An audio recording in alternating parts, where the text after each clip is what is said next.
Chapter first. Matter in our surrounding. हमारे आसपास के पदार्थ। अब देखिए, जितनी भी चीज़ जो है हमारे आसपास होती हैं वह सब चीज़ कहलाती हैं पदार्थ। अब पदार्थ क्या है, आइए अब हम इस चैप्टर में जानते हैं।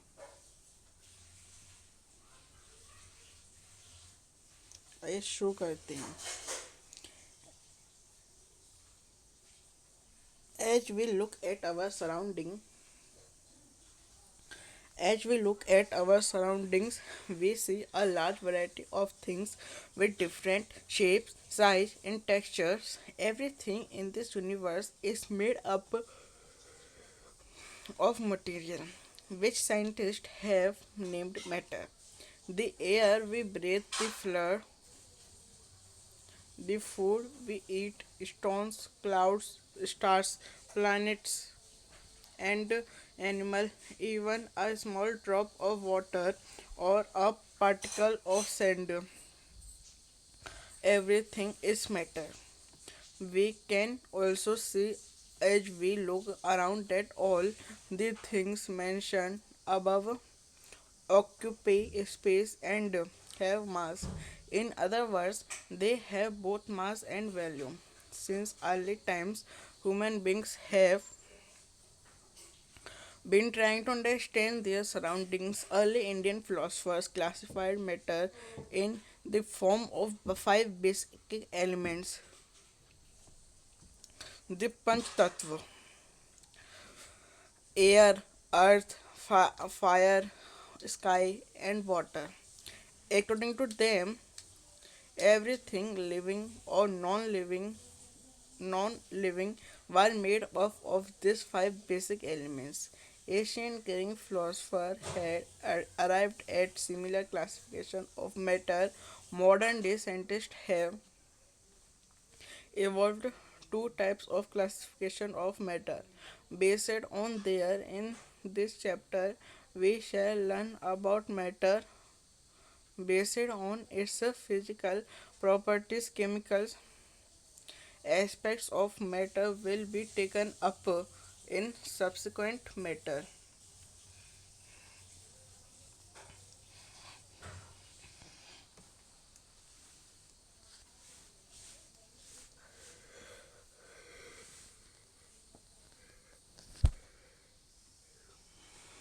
अब अब चारों ओर नजर दौड़ाने पर हमें विभिन्न प्रकार के वस्तु नजर आती हैं, जिनका आकार, आकृति और बनावट अलग अलग होता है। इस विश्व में प्रत्येक वस्तु जिस सामग्री से बनी होती है उसे वैज्ञानिकों ने पदार्थ का नाम दिया।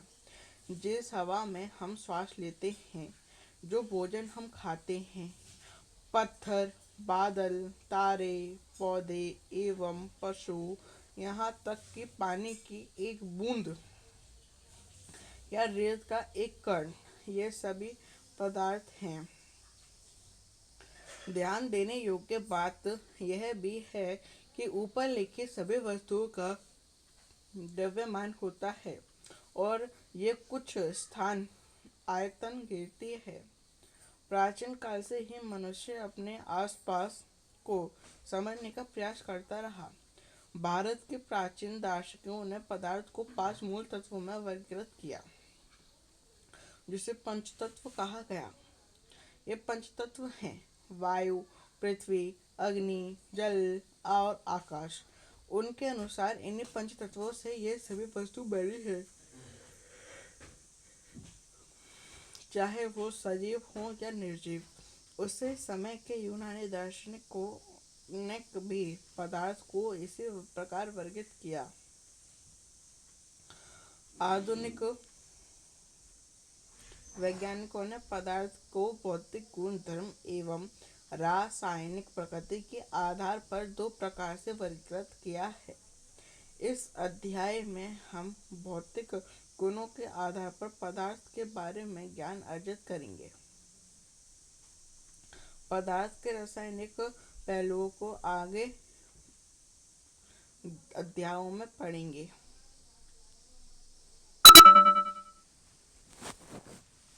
Physical nature of matter.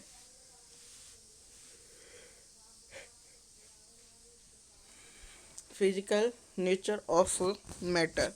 पदार्थ का भौतिक स्वरूप। Matter is made up of particles.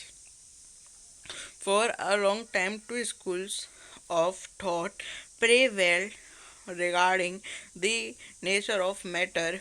One school believed matter to be continuous like a block of wood, whereas the other thought that matter was made up of particles like sand. Let us perform an activity to decide about the nature of matter. Is it continuous or particulate? Particulate. In order to answer this question, we need to use the idea that matter is made up of particles. What was there is in spoon. Salt. This is illustrated when we dissolve salt in water. The particles of salt get into the space between particles of water.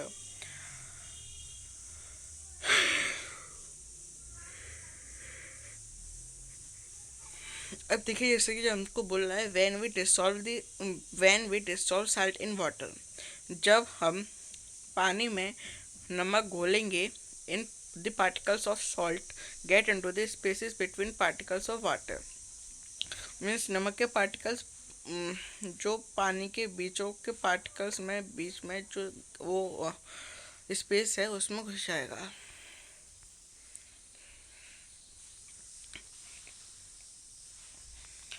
पदार्थ के भौतिक स्वरूप में पदार्थ कणों से मिलकर बना होता है। बहुत समय तक पदार्थ की प्रकृति के बारे में दो विचारधाराएं प्रचलित थीं। एक विचारधारा का यह मानना था कि पदार्थ लकड़ी के टुकड़े की तरह स्थित होते हैं, परंतु अन्य विचारधारा का मानना था कि पदार्थ रेत की तरह कणों से मिलकर बने हैं। आइए क्रियाकलाप द्वारा पदार्थ के स्वरूप के बारे में यह निर्णय करते हैं कि ये स्थित हैं या कणों से बने हैं। इन प्रश्नों के उत्तर पाने के लिए हमें विचार को स्वीकार करना होगा कि सभी पदार्थ कणों से बने होते हैं। उपरोक्त क्रियाकलाप में चम्मच में रखी गई नमक या शर्करा अब पूरे पानी में घुल गई है, जैसा कि चित्र में दर्शाया गया है।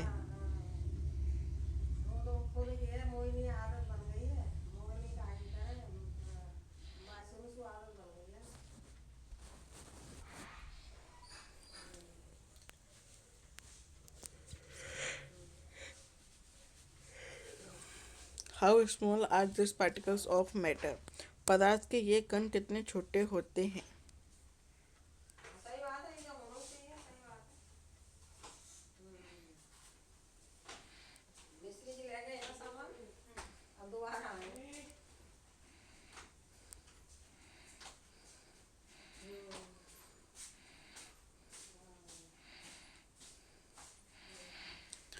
ये हमको ये एक्टिविटी दिखा रहा है जिसका नाम जो कि एक्टिविटी आई है इसको समझते हैं। टेक 2-3 क्रिस्टल ऑफ पोटेशियम पर magnet and dissolve them in 100 millilitre of water. अब take approximately 10 ml of this solution and put it into 90 ml of clear water. Take out 10 milliliter of this solution and put it into the another 90 ml of clear water. Keep diluting the solution like this 5 to 8 times. Is the water yet still colored?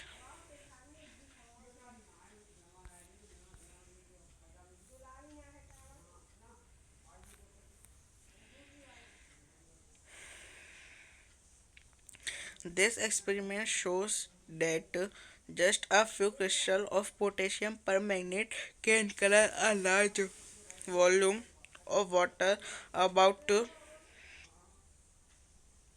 100 liters. So we conclude that there must be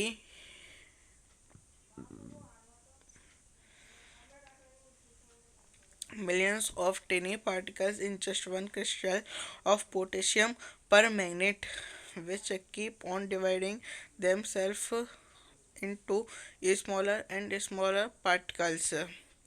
This same activity can be done using 2 ml of that of Dettol instead of potassium permanganate. The smell can be detected even on repeated dilution.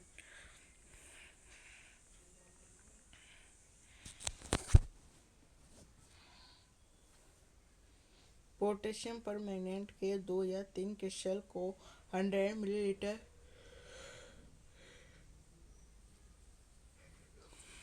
100 millilitre पानी में घोल लें। इस घोल में से लगभग 10 millilitre घोल निकाल कर उसे 90 लीटर जल में मिला दें। फिर उस उपरोक्त घोल में से 10 मिलीलीटर निकाल कर उसे भी 90 लीटर जल में मिला दें। इसी प्रकार इस गोले को 5 से 8 बार तक तो तनुकृत करते रहें। क्या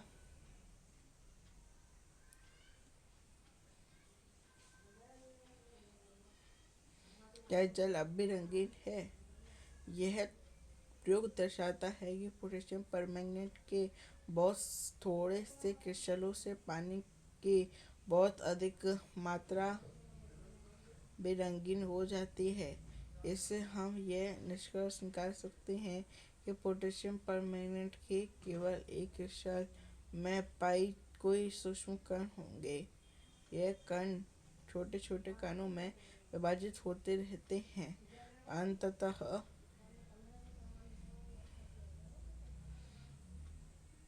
अंततः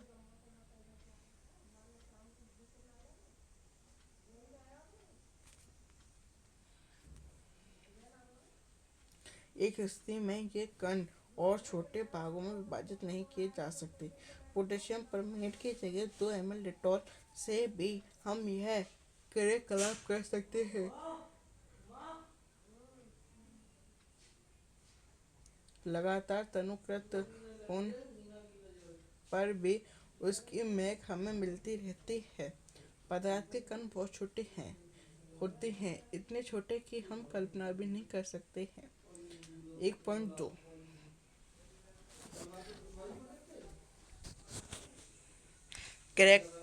characteristics of particles of matter. Particles of matter have space between them. In activities 1.2 and 1.2,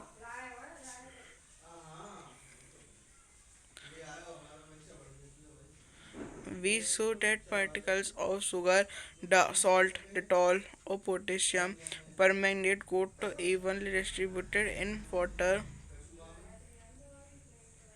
Similarly, when we make tea, coffee, or lemonade, nibu pani, particles of one type of matter get into the spaces between particles of the other. This shows that there is enough space between particles of matter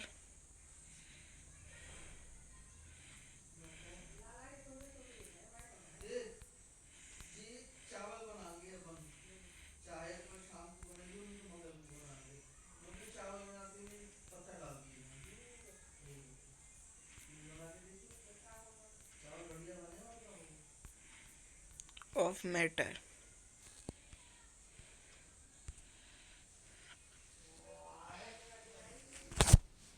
पदार्थ के कणों के बीच रिक्त स्थान होता है।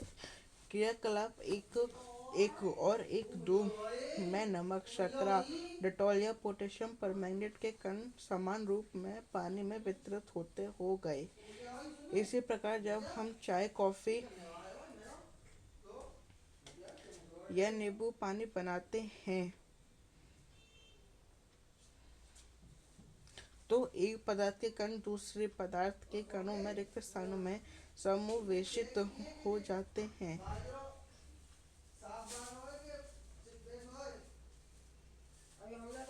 यह दर्शाता है कि पदार्थ कणों के बीच पर्याप्त रिक्त स्थान होता है।